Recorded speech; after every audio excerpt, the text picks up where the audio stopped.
They ran their hands through his hair like it was silk, lifted his chin like inspecting a statue, spoke in clipped Latin, taking notes, not about his thoughts, not his dreams, but his body, his coloring, his bone structure. This wasn't a medical exam, this was a market evaluation. Kais, the boy whose father once sold sheep and goats with quiet dignity, now stood where livestock had once stood, naked under torchlight, surrounded by buyers who spoke about him as though he wasn't even there. Can you imagine that? Being 12 years old and realizing for the first time that you're not being looked at. You're being priced? That's the depth of dehumanization in ancient Rome's slave trade. These weren't random acts of cruelty. They were systems, precise, practiced, perfected. Kais wasn't stolen just to serve. He was harvested like a product. And here's the twist of the knife. He knew that tone. He'd heard it before, when his father talked business at the village market. That careful analysis of muscle and temperament. It was the exact same, only now he was the inventory. He wasn't alone. The carts to Rome were filled with other children. Some cried until their throats gave out. Others curled into silence, unreachable. A few, terrifyingly fast, began to adapt, learning Latin, mimicking the guards, trying to curry favor. Trauma hit each of them differently, but they were all headed to the same destination. A city with an insatiable hunger for beauty and obedience.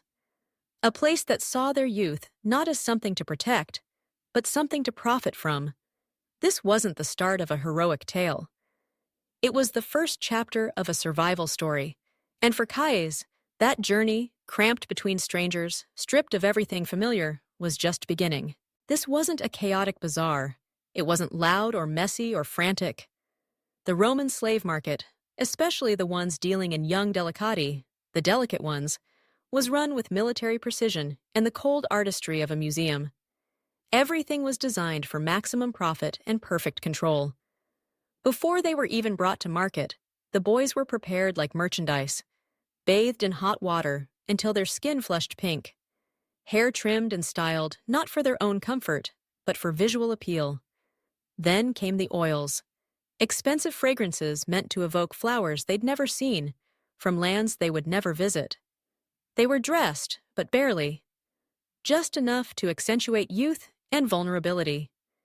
Each detail was curated to trigger desire in the buyers who circled like wolves, men who spoke not to the children, but about them, in voices devoid of humanity. Teeth were checked. Skin was inspected. Bodies were measured, tested, critiqued, as if they were marble statues rather than living, breathing souls. One by one, they were reduced to value points: coloring, bone symmetry, temperament, pliability. And then, the final blow. Kais was purchased by a Roman nobleman named Marcus Lucellus, a man whose wealth spoke through his silence. He didn't haggle. He didn't even really look. Just nodded once and signed the parchment. Payment exchanged hands. Ownership was confirmed. And just like that, it was done. No ceremony, no acknowledgement, no words for the boy who had just lost everything. Imagine how many names, how many stories, how many lives were rewritten that way, in an instant under torchlight, documented only on a wax tablet. And still, this wasn't the end of Kais's nightmare. It was only the beginning. This wasn't a chaotic bazaar. It wasn't loud or messy or frantic. The Roman slave market, especially the ones dealing in young delicati, the delicate ones, was run with military precision and the cold artistry of a museum. Everything was designed for maximum profit and perfect control. Before they were even brought to market, the boys were prepared like merchandise, bathed in hot water until their skin flushed pink, hair trimmed and styled not for their own comfort, but for visual appeal. Then came the oils, expensive fragrances meant to evoke flowers they'd never seen, from lands they would never visit. They were dressed, but barely, just enough to accentuate youth and vulnerability. Each detail was curated to trigger desire in the buyers who circled like wolves, men who spoke not to the children, but about them, in voices devoid of humanity. Teeth were checked, skin was inspected, bodies were measured, tested, critiqued, as if they were marble statues rather than living, breathing souls. One by one, they were reduced to value points: coloring, bone symmetry, temperament, pliability. And then, the final blow. Caius was purchased by a Roman nobleman named Marcus Lucilius, a man whose wealth spoke through his silence. He didn't haggle. He didn't even really look. Just nodded once and signed the parchment. Payment exchanged hands. Ownership was confirmed. And just like that, it was done. No ceremony, no acknowledgement, no words for the boy who had just lost everything. Imagine how many names, how many stories, how many lives were rewritten that way, in an instant, under torchlight, documented only on a wax tablet. And still, this wasn't the end of Caius's nightmare. It was only the beginning. When Caius first stepped into the villa of Marcus Lucilius, he could barely believe what he saw. Marble floors so polished they reflected the torchlight like water. Gardens bursting with flowers he couldn't name, their scent thick in the air. Walls painted with scenes of gods and monsters, tales he'd never been taught, now decorating the very space where he'd live. It was breathtaking. And it was a prison, because beauty, when used to confine, becomes something far more sinister. This wasn't a home. It was a stage. And Caius? He wasn't a guest. He was a carefully crafted performance, a possession meant to adorn his master's world. That's where Alexandros came in. A former favorite himself, Alexandros had long since traded his freedom for a different kind of power, managing the other boys in the household. He was polished, soft-spoken, efficient, and he knew exactly what the master expected. He became Caius's mentor, or perhaps more accurately, his handler. Training began immediately, not just how to walk or speak, but how to exist under a gaze, how to tilt your chin to look obedient without seeming dull, how to smile just enough but never too much. Caius was no longer allowed to simply be. Every gesture, every movement, every breath, calculated to please. Imagine being 12 and having to learn how to breathe in a way that doesn't offend. There was no time to grieve, no space for identity. He wasn't Caius anymore. He was a role, a refinement, a mirror reflecting back what someone else wanted to see. And that's what made the villa so chilling. Not the beauty, but the fact that the beauty was there to disguise the truth. This was still slavery, just wrapped in silk and perfume. In most stories, education is a path to freedom. But for Caius, it became another tool of control. The moment he arrived at the villa, his training began. Not to make him wiser, but to make him more valuable. He studied Latin and Greek, not to speak his truth, but to serve someone else's. He memorized poetry, learned the myths painted on the walls, played music meant to soothe the ears of the master who owned him. It all looked noble on the surface. Books, lessons, art. But don't let that fool you. This wasn't about learning. This was about reshaping. Even his appearance was curated with obsession. 2 baths a day, oils rubbed into his skin, herbs slipped into his food. Not for health, but to keep him soft, youthful, untouched by time. Strength wasn't welcome. Masculinity wasn't permitted. His job was to stay beautiful and obedient. And the final, most devastating blow? They took his name. No longer Caius. Now, Ganymede. The name of a mythical boy taken by Zeus for his beauty. A name soaked in symbolism. A reminder that he existed not as a person, but as an ornament, a prize, a pet. What does that do to a person? To hear their old life called a dream? To be told that their only worth is how well they please someone else? This wasn't just physical captivity, it was psychological warfare. And that's the part we don't talk about enough when we speak of ancient Rome. The violence wasn't always in the whips or chains. It was in the rewiring of identity. In the quiet, methodical way a boy could be taught that submission wasn't just survival, it was his purpose. Inside the villa, survival wasn't just physical, it was psychological. The boys lived together, ate together, trained together. But they weren't a family. They were rivals in an invisible contest for favor. Every smile, every moment of obedience, every compliment from the master was currency. And in this world, value meant safety. Some boys learned to play the game. Alexis, for example, sharp, perceptive, always watching. He had mastered the system. He knew how to mix wine just right, how to flatter without flinching, how to weep on cue. His survival wasn't passive. It was performance art. He turned manipulation into self-preservation. Then there was Dionysos. Dionysos didn't fight the system. He dissolved into it. You could pass him in the hall and barely feel a presence. He obeyed every command with mechanical grace, never smiling, never resisting. The other boys whispered that he was no longer fully human, just useful. And then there was Kais.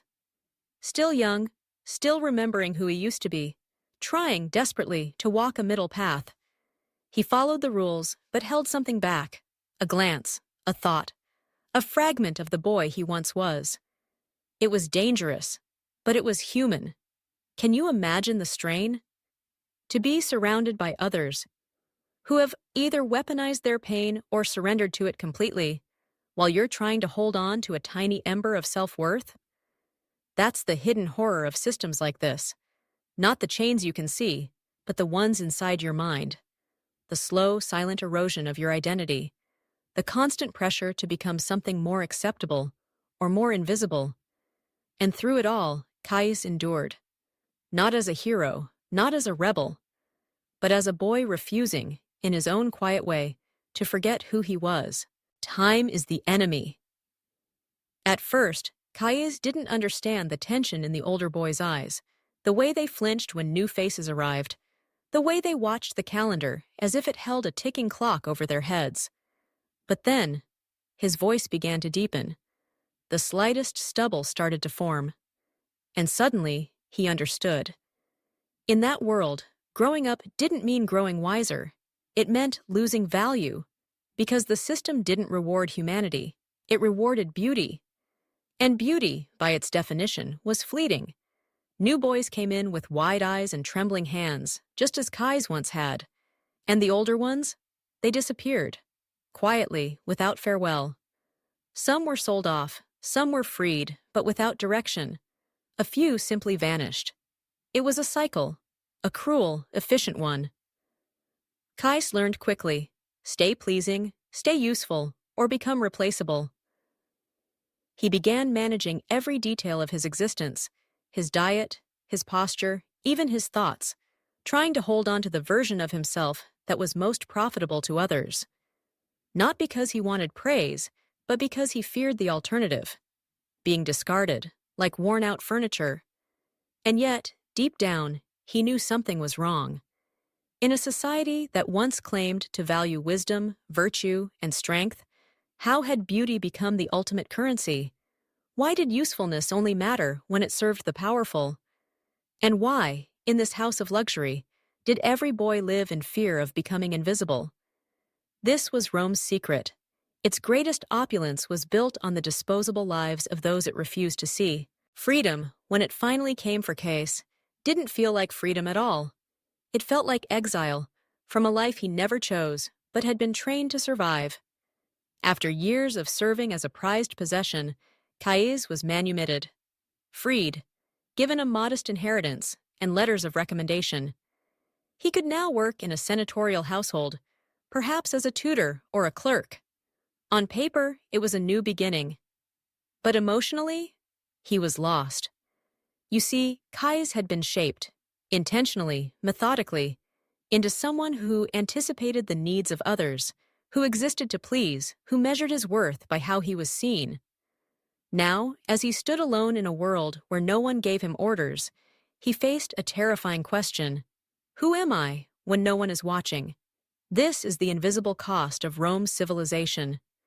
The world remembers the marble, the poetry, the politics.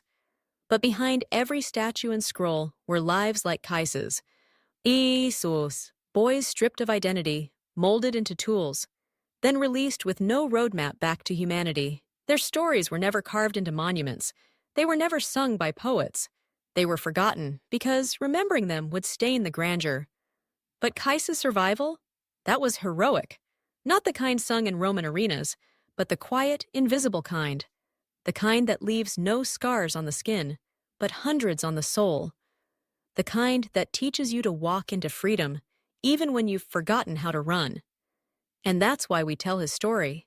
Because behind the myth of empire lies a truth far more human and far more painful. So, after everything we've uncovered, from the sweat-soaked brutality of the Roman latifundia to the silence that swallowed these boys whole, there's one truth that keeps echoing. Great civilizations often leave behind invisible graves. We admire Rome for its roads, its laws, its architecture, its empire. But who paid for it? Not just in gold, but in lives. The boys, yes, boys, taken from distant corners of the empire, stripped of identity, swallowed by machines of labor. They were used up and forgotten. No statues, no inscriptions, no family names etched in stone, just absence. And it's not that they didn't matter. It's that history decided they didn't need to be remembered. But survival? Survival is its own kind of heroism. Because imagine being 12, maybe 13 years old, torn from your home, chained, beaten, forced to work in mines or fields until your body breaks down. And still, waking up each day and continuing on. That takes a strength we rarely talk about. We remember emperors and generals, but what about the boy who harvested olives until his hands bled? Or the one who carried marble under a sun that never let up? Their legacy isn't in textbooks, but it is in the ground we walk on, in the ruins we visit, in the wealth that built Rome's glory. And maybe that's why these stories matter today, because they remind us that power always has a price, that comfort, luxury, empire, someone always pays. We owe it to them, not to romanticize Rome without remembering the scars it left behind. Because when we honor the invisible, when we acknowledge the pain behind the progress, we don't weaken the story, we deepen it. And that's what history should do. Make us see more clearly, feel more deeply, and remember more honestly. The villa is empty now. The marble floors that once echoed with whispered commands are cracked with time. The gardens have grown wild. The golden doors that once guarded a world of unspeakable control have long since crumbled. Rome, the mighty empire, the beacon of civilization, is dust. But the pain? That remains. Not in textbooks, not in monuments, but in the echoes of lives erased. Children like Kai's, trained to serve, discarded when no longer useful, and forgotten by the very world that shaped them. We often celebrate history's grandeur. We marvel at the architecture, the politics, the art. But rarely do we ask, who paid for that beauty? Whose voices were silenced so we could hear the orators? Whose freedom was traded for marble and myth? Kais's story isn't just about ancient Rome. It's a mirror. Because exploitation, though it changes its costume, never really disappears. It always finds a way to evolve. And it always targets the same people, the young, the poor, the voiceless. So why tell this story now? Because remembering is a form of resistance. Because when we acknowledge the hidden victims of powerful systems, when we say their names, even metaphorically, we refuse to let their suffering be meaningless. And because somewhere, even today, someone is being told that their worth is measured by how well they serve someone else's comfort. But it doesn't have to be that way. We can do better, by seeing more clearly, by asking harder questions, and by never mistaking civilization for compassion.